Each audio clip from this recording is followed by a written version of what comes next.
Next, from Chicago, Tim Schneider, the chairman of the Illinois Republican Party, discusses the upcoming state elections and how well he believes the GOP will fare, as well as his thoughts on the presidential election and the first debate between Hillary Clinton and Donald Trump. This runs about 35 minutes. Well, good morning, everyone. Good afternoon. With leave, I'd like to take a moment of personal privilege and express my sadness for the loss of Paul Green.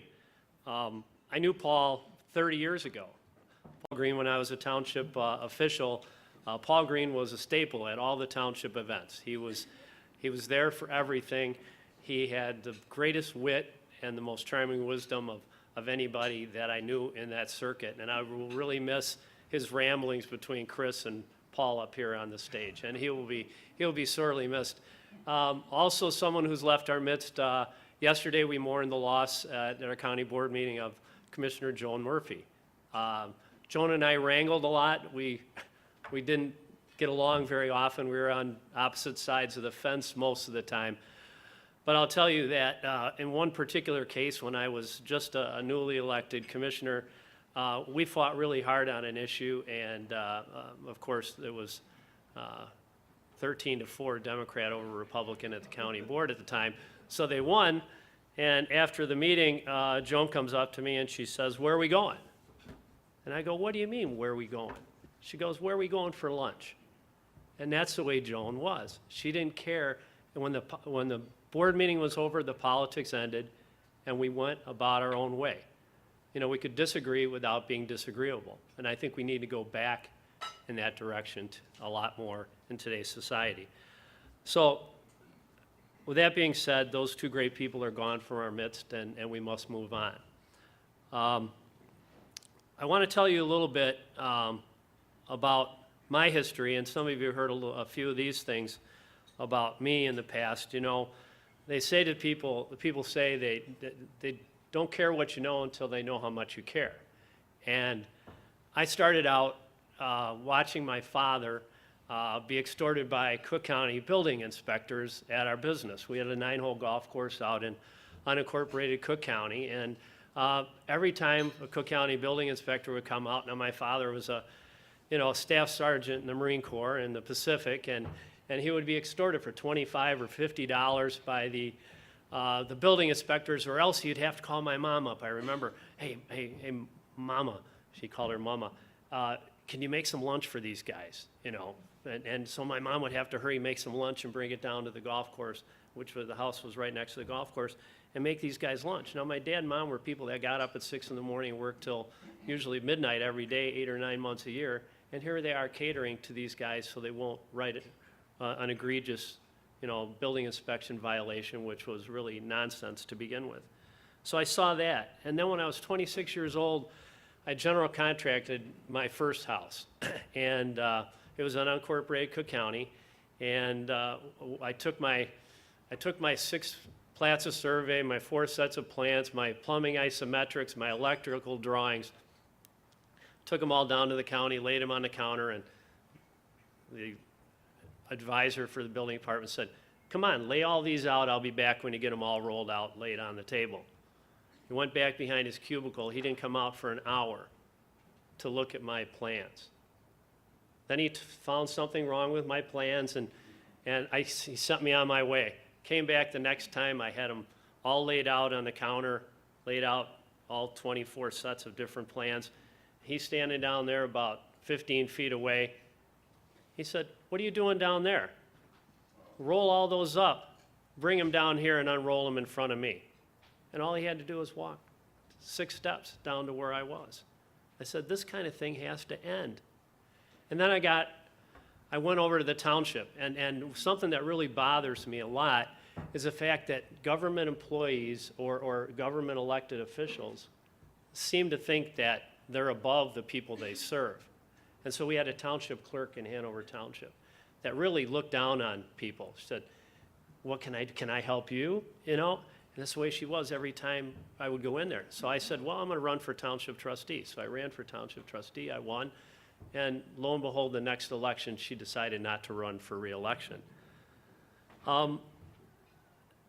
subsequent to that, I decided to step up. Well, in between the time of that and running for the county board, I ran for highway commissioner in Hanover Township because I found out the highway commissioner was putting township gas in his own car.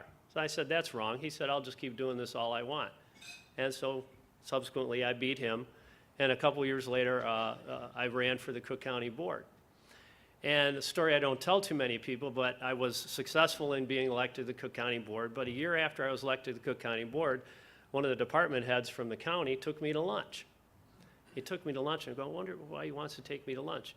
He told me that if I would support Todd Stroger's 1% sales tax increase, that I would not have any trouble getting reelected the next term. And he said that I will also give you some jobs if you'd like some jobs. And I might find some contracts for some of your friends. And I said, well, that's not why I ran for this job. I ran for this to just completely eliminate exactly what you're telling me you want to do. And so I got up and I left. Now, stories like this are not unique to me. I'm sure most of you, elected officials or not, have had some type of unsavory experience with government, either from working inside the government like I do or outside and working with government. But I tell you, it's just wrong. It's just wrong. Government exists to serve the people. It's not for the insiders and the politicians to be enriched working from the inside. And that's what's happening too often in our state and our nation today. That's why I think people are so outraged with our government today. Is our nation stronger, safer, more economically well off than it was 10 years ago? Is our state stronger, safer, more economically well off than it was a decade ago? I don't think so. So today, that's what I'm here to talk to you about. Ronald Reagan often said, the status quo is Latin for the mess we're in. I think we can agree the status quo really isn't working here in Illinois. It isn't working in our nation as well. Our national debt is approaching $20 trillion. Our federal deficit each year is $500 billion. There's poor job growth numbers, incomes are stagnant, and our enemies are inching ever closer to our borders. So let's talk about our presidential election just for a little bit here this morning. Now, I know that most of you have probably already made your minds up, and I'm not going to try and change your minds, but the choice is pretty clear for me. I'm going to warn you, I'm going to start getting a little bit partisan, and I'm not here to offend anybody, but it's probably part of what I'm supposed to do. First of all, Donald Trump. Donald Trump, he can be rude. He can be rude. He can be off base on some things, say things we might not agree upon, but he's not beholden to anybody. He's created thousands of jobs. He wants to secure our borders. He wants to protect our national defense and bring jobs back to America. On the other hand, you have a person that calls all of us that are Trump supporters in the room deplorable. That we're xenophobic, we're Islamophobic, we're racist. Or if we're not any of those things, we're just a bunch of sad sacks who are duped by this idea of making America great again. I'm pretty sure that I don't fall into either one of those baskets, and I'm sure if there's any Trump supporters in the room, you don't feel like you fall into that basket either. I believe that Hillary Clinton did wrong with Whitewater. I think she was wrong in Benghazi. I think she was wrong with the Iran nuclear deal. I think she was wrong with her email scandal. And all the while, she amassed a $200 million fortune. $200 million fortune. She never sold a widget. She never made anything. All I think she did to amass that fortune is sell influence. So to me, it's an easy choice. I choose rude over wrong. Right, Richard? Oh.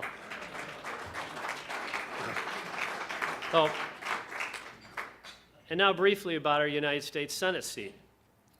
You know, Mark Kirk is an inspiration to me every day. He's a strong advocate for Illinois. He's been a warrior for good government and a strong national defense. Now, I spend just about all my time downstate defending what most people in this room want, and that's somebody who compromises, who gets along with both sides of the aisle, who can be bipartisan, and work for compromise. But when I go down to Southern Illinois, trust me, there's usually a line from here to the door when I speak of people who say they can't vote for Mark Kirk. I said, you can't vote for Mark Kirk? Why can't you vote for Mark Kirk? Well, he's not Republican enough. But you say you want compromise. You say you want people that'll work with the other side. Well, I just can't vote for him. I said, do you agree with Mark Kirk 80% of the time? Well, yeah. Well, that doesn't make him a 20% traitor. You know, when I go to Washington, I talk to, and I mostly make most of these comments to Republican groups, but I was in Washington a couple months ago, and Reince Priebus says, you know, he said, Republicans, you know, united together, the impossible is possible. Divided, the possible is impossible. So we need to stay together. All of us Republicans in the room, and hopefully some independents that we might steer our way. One of my great colleagues on the county board, about 6 months into the, we used to go to lunch, we still go to lunch quite often. He came up to me, he said, we love you Republicans, you're our best kept secret. You argue and argue and argue all the way through the primary. Democrats do the same thing. After the primary, we all get together and we vote for our nominee. You keep arguing all the way through the general election and you never win anything. And that's what we do. We've got to collectively stay together. So a lot of what I do is just try and go around the state of Illinois and keep our Republicans together, because I think we have the right ideas, which I'll talk to you about. I'm going to shift gears a little bit and talk to you a little about the state of Illinois. Our state is broken. That's no surprise to hopefully most, if not all of you in this room. Last February, Gallup found that 74% of the people in Illinois have no confidence in their state government. 3 out of every 4 people in the state of Illinois have no confidence in their state government. Why? Because we have a history of budget deficits, $115 billion in pension liability, $8.5 billion in unpaid bills. Job growth is non-existent in the state. Do you know that Cook County lost 11,000 people last year, more than any other county in the United States? And in the last decade, Illinois has lost 1 million people. That's why we lost 1 congressional seat in the last remap. We're losing people.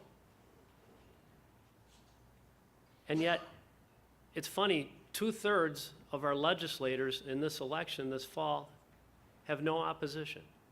2/3 of our legislators have no opposition in November. Why? Gerrymandering of our Illinois House and Senate districts.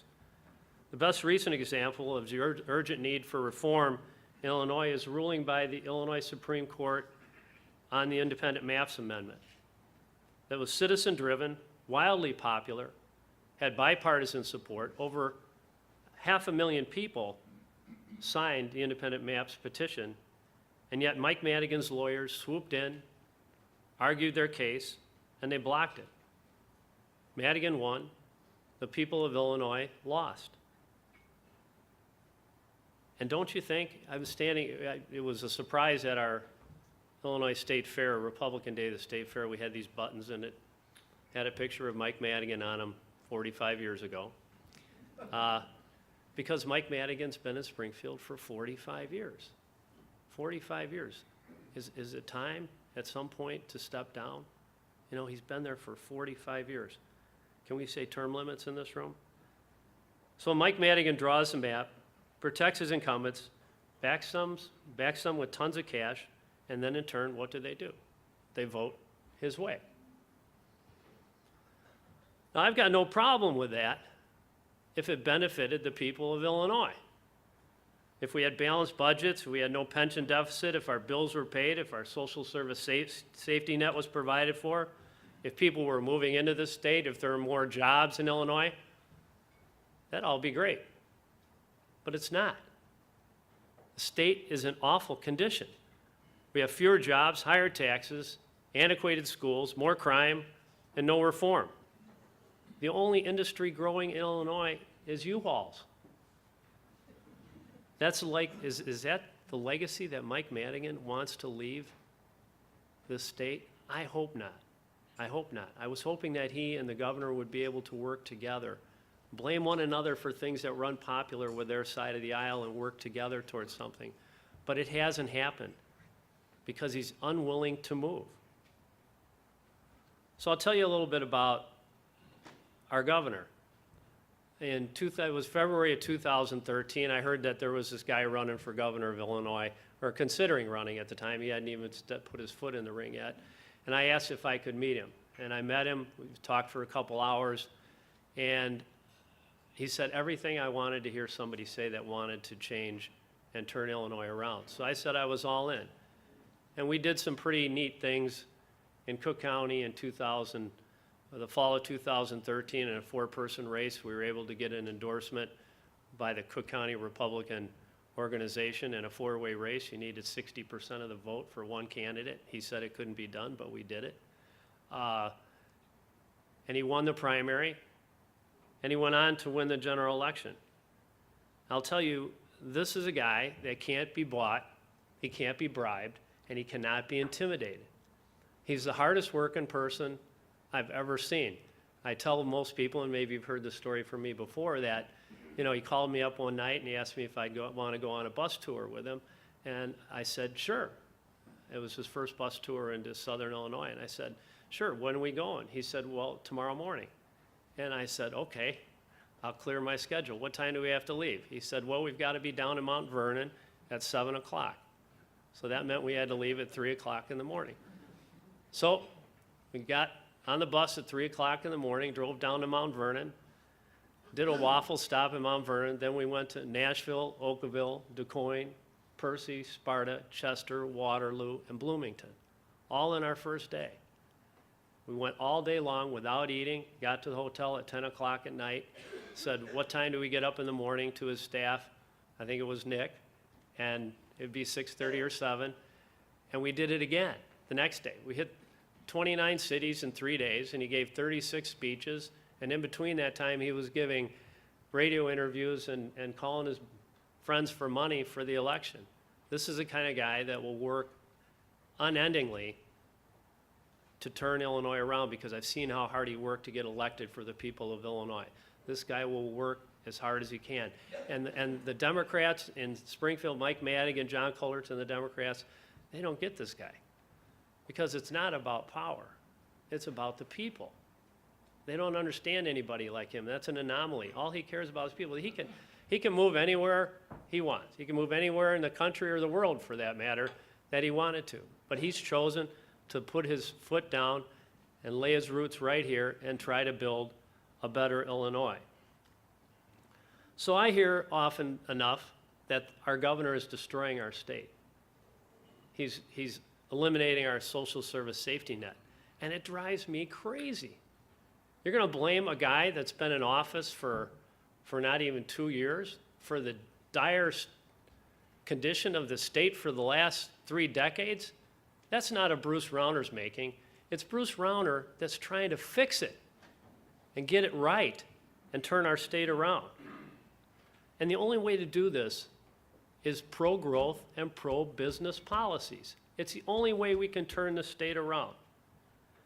You can't raise taxes enough to turn this state around. Look what we've done by raising taxes over the last decade. We're losing population every year because people have choices. Taxes get too high, hey, I'm going to go somewhere else. And when those people leave, when those 11,000 people left Cook County, and when those 1 million people left the state of Illinois in the last decade, who ends up paying their share of the taxes? Everybody that's left. And when some of us decide to leave, then the rest of us are going to be paying. And pretty soon there's going to be one table here instead of a room this big. And those people are going to say, I can't afford it anymore. And there won't be anything left to provide for our social service safety net. So don't try to ever tell me that taxes are the reason, that the only way we can solve our problems. We need to solve our problems through pro-growth, pro-business solutions that bring jobs and businesses back into Illinois. Now we're going to try and win some House and Senate seats here in November, and I think we're going to be successful. The Illinois Republican Party has never been as strong as it is today. Now I went on my first state chairman's fly-in to Raleigh, North Carolina, and I flew into Raleigh, and all these state chairmen from all the states are there, and I'm this new young guy in the room. Well, not so young, but I was the youngest state chairman in the room. And they said, listen, there's one thing we have to tell you before you learn anything else. Take credit for everything you get right in your state, because you're going to get blamed for everything that goes wrong. So I'll take credit for it, but the credit really goes to our great governor and to great people like John Fogerty, our council, Nick Klitzing, our executive director, and our great Republican National Committeeman, Richard Porter, right over there. These people are the great people that back me up and make me look good every day. But this year, we've got the data, we've got the digital, we've got the resources, we've got the ground game, we got everything going that we had in 2014 when the governor won, and we've got more than that. But generally, there'll be a tracker in one of these rooms, and the next thing I tell you about how many people we have out on the streets and how many doors we've knocked and how many phone calls we've made, it'll show up on Capitol Facts in about an hour, so I'm not going to give in to that and tell you what we're doing, totally. But we're not going to stop until we've achieved complete reform here in Illinois. That means more jobs, higher wages, and a larger tax base to fully fund our schools. We need to build our infrastructure back, our roads and bridges. And with our pro-growth, pro-business policies, we can't do that. We can do that. We can't do it with higher taxes. We need workers' comp reform, tort reform, term limits, and redistricting reform. Now, I don't like to be political, and I don't think that's a political agenda. It's about what's right for ensuring the future of our generations to come here in Illinois. You know, you can't take much away from me, and you can't take much away from a lot of the people in this room, but we can take a lifetime away from our children and our grandchildren, and we can't do that. My son, my 24-year-old son, moved to Austin, Texas last year. He said, Dad, I can't stay in Illinois anymore. The taxes are too high. And he's a smart kid. He said, Dad, can you imagine when they come up with these pension fixes in Illinois? The pension, if I live in the city of Chicago, which is where I want to live, we're going to have a state pension fix, we're going to have a county pension fix, we're going to have a Chicago employee pension fix, we're going to have a Chicago police, fire, Chicago teachers union pension fix. That's going to double or triple my taxes all by itself. Before you hire another teacher, before you fix a road, before you put a firefighter in a firehouse, it's going to bankrupt this state. What is this state going to do? I can't be here and watch it happen because it's going to just bankrupt everybody. We need to find common sense solutions to these problems, and I think the Republican solutions are the ones that are going to get it done. Now we know we've got an uphill battle. It's going to be an uphill battle. We've got a presidential year. Presidential years are tough for Republicans. More Democrats come out in presidential years. And the gerrymandering of our districts that's been done in our House and Senate seats has been masterful. Mike Madigan has done a great, I got to tell you, he's done a wonderful job. But with our staff and the ground game we've got and the resources we've got, we're going to win House and Senate seats in November. I'm not going to tell you how many, but I got a number in my mind, and I think we're going to do okay. And then I think maybe somebody will stand up and take notice. And then we're also going to win, hopefully, for our great comptroller, Leslie Munger. Leslie's a great, great lady, and she's doing a marvelous job. You know, a lot of legislators in Springfield are on pins and needles because they're not getting paid. You know, they're not getting paid any faster than the people that are providing services to our most needy people. They're not getting paid any faster than our vendors, and it's making a lot of people that live off that check, you know, pretty nervous right now. But that's the right thing to do. And Leslie's doing the right thing. She's run an $800 million business with Helene Curtis. She knows, she comes from the business side, private sector, and she's doing a great job, and I think she should be elected comptroller. So the Republican Party is a party of Eisenhower, who built the interstate highway system. The party of Everett Dirksen, who ensured passage of the Civil Rights Act, and Ronald Reagan, who cut taxes and reduced red tape to lay the groundwork for one of the largest peacetime economic expansions in our history. And today in Illinois, the Republican Party is the party of the people. With growth and jobs and not taxes, we'll all be better off and be able to provide those desperate resources that our social service safety net provides for the most needy. We'll have a government that's run by, of, and for its citizens and taxpayers. Together, I think we can get it done. We have to not support the status quo and business as usual. Let's take a chance, turn direction, and vote Republican in November. Thank you very much. What can we do to limit severely the number of nominating signatures required to get on the ballot, and to require that those signatures be collected by the candidate?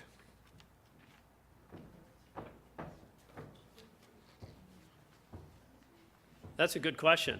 To my knowledge, we have not found it that onerous to go out and get the signatures necessary to run for the House and the Senate. And I don't personally, I'll speak personally, I actually don't see a problem with friends, neighbors, associates, people that believe in you, going out and getting signatures to support you. I appreciate it a great deal when my friends and neighbors come out and get signatures from me when I run for a re-election or when I ran for election. So I haven't found it to be a real problem for people who truly want to get elected and work hard at it. And I don't think in House seats with 1,000 votes or with 500 signatures, and in the Senate it's 1,000 signatures.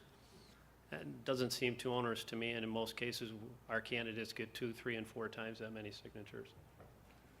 Okay, Mark Weiermuller, City Club member and Donald Trump supporter, asks, did Trump win the debate last night? And with Trump visiting Bolingbrook tomorrow, does that mean that Illinois is in play? I think hopefully a lot of you watched the debate last night. I watched it very intently. I thought it was, to me, honestly, the truth is I thought it was really kind of a draw last night. I don't think anything that happened last night in the debate changed anybody's mind. If you were going to vote for Hillary before the debate, you're going to vote for her after the debate. Donald Trump, the same way. I would have liked to seen him, instead of spend most of his time rebutting the answers that Hillary Clinton gave, was come up, just answer the question that was given and give his own remarks on that as opposed to reacting. I think he'll learn from that in the next debate. I think he'll also want to bring up some of the things that we would like to see brought up last night, which would have been Benghazi, the emails, and some of the other things that he tried to bring up but didn't. With Donald Trump coming to Bolingbrook tomorrow, well, I'm a state party chairman. I love it when a presidential nominee comes to the state of Illinois. It's going to be remarkable. I've heard that there's going to be a great turnout. They've raised a tremendous amount of money for the candidate, and I just think it's terrific anytime we can get a presidential nominee in town. Is Illinois in play? I don't think anybody knows. Now, they've written off Illinois. All the pundits and everything have said that Illinois is, going to be blue. But I'll tell you, this is a different election. You go down to southern Illinois, and they're Trump. They're really rooting for this guy. He's got a great running mate in Mike Pence. I heard Mike Pence on CBS this morning. Just a terrific guy. So I think there are many states that they've never been in play before that are in play this time, and who knows? Something could be remarkable could happen here in Illinois. Dr. Kimball-Ladian, if you could do something to help reduce crime figures by 2020 on a bipartisan basis, is that of interest to the Illinois Republican Party? It's not only of interest to the Republican Party, I believe it's critical to the Republican Party. And I think the best way you reduce crime in our neighborhoods is to provide jobs. How do you bring a kid out of poverty? How do you take anybody out of poverty? you give them a job. You know, our jobs, our economy is falling apart in most of these neighborhoods. So if you follow what our governor wants to do with his turnaround agenda, is bring jobs and bring businesses back to the state of Illinois. That's what we need. You know, there's jobs deserts out there. We're trying to create an infrastructure right now at the county where we want to take people from the south side by train all the way up to areas, you know, in the north and west suburbs to find them a job. Well, let's try and find them a job right where they live. Let's build some factories. Let's build some infrastructure down there. Well, the infrastructure's there, but let's try and fill those boxes that have been empty for a decade and put people back to work. And then I think you'll see the crime rate go down substantially.